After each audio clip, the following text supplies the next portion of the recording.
ఇవాళనే ముఖ్యమంత్రి గారి యొక్క అనౌన్స్మెంట్ వచ్చింది.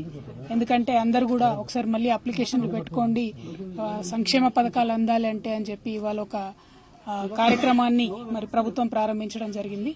సో 2-3 అంశాల పట్ల గ్రామాల్లో ఇంటరాక్ట్ అవుతున్నప్పుడు ప్రజలు వ్యక్తం చేసినటువంటి అనుమానాలను గౌరవ ముఖ్యమంత్రి గారి దృష్టికి తీసుకెళ్లడానికి నేను మరి తెలియజేస్తా ఉన్నాను.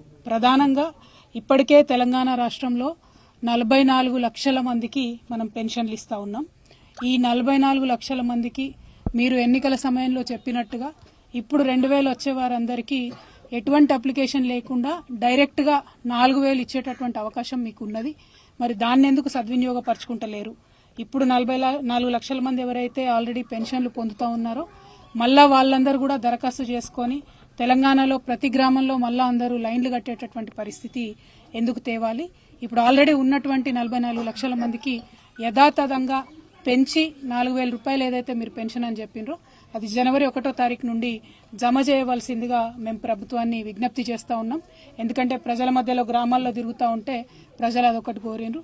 రెండవ అంశం, బీఆర్ఎస్ కి కాంగ్రెస్ కి పెద్ద తేడా లేదు. దాదాపుగా 2% లోపలనే ఓటు శాతంలో మరి ప్రభుత్వంలోకి ఇవాళ కాంగ్రెస్ పార్టీ వచ్చింది. బీఆర్ఎస్ ప్రభుత్వం ఆనాడు ఎన్నికల్లో చెప్పింది ఏంటంటే అధికారంలోకి వచ్చిన వెంటనే మొదలు రేషన్ కార్డులు మంచిగా చేసుకుంటామని చెప్పినాం. ఇవాళ కాంగ్రెస్ ప్రభుత్వం వచ్చిన తర్వాత మరి గౌరవ ముఖ్యమంత్రి గారు ఉన్నటువంటి రేషన్ కార్డులకే పథకాలు ఇస్తా అని చెప్పడం చాలా విడ్డూరంగా ఉంది. ఖచ్చితంగా మొదలు రేషన్ కార్డులు అందరికి ఇస్తే, ఇచ్చిన తర్వాత పథకాలు ఇస్తే అప్పుడు అందరికీ కూడా పెద్ద ఎత్తున లాభం జరుగుతుంది. కాబట్టి మీరు తీసుకునేటటువంటి అప్లికేషన్స్ లో రేషన్ కార్డుల కోసం ఉన్నటువంటి అప్లికేషన్స్ ను త్వరితగతిన తీసుకొని ముందు రేషన్ కార్డులు ఇచ్చి తర్వాత పెన్షన్లు గాని పెంపులు గాని అన్ని పథకాలు చేస్తే ఈజీగా ఉంటుంది. ఒకటి, ఆల్రెడీ పెన్షన్ వచ్చే వాళ్లకు 4000 డైరెక్ట్ గా వేసేటటువంటి సౌలత్ ఉండి కూడా ప్రభుత్వం ఎందుకు జాప్యం చేస్తా ఉందనే ప్రశ్న వస్తుంది. రెండవది, రేషన్ కార్డులు ఎందుకు తక్షణమే ఇవ్వడం లేదు, రేషన్ కార్డుల విషయంలో రకరకాలుగా ఎందుకు చెప్తున్నారు అనేటటువంటి రెండవ ప్రశ్న వస్తా ఉంది. మరి మూడవది, రైతు బంధు ఇంకా పడలేదనేటటువంటి చర్చ గ్రామాలలో జరుగుతూ ఉంది. దాని పట్ల కూడా ప్రభుత్వం సానుకూలంగా స్పందించాలి. అదేవిధంగా మరి మొత్తం అప్లికేషన్ ఇవాళ చూసినట్టయితే నిరుద్యోగ భృతి గురించి ఎక్కడా కూడా చెప్పలేదు. మరి యువతలో గ్రామాలలో చర్చ జరుగుతూ ఉంది.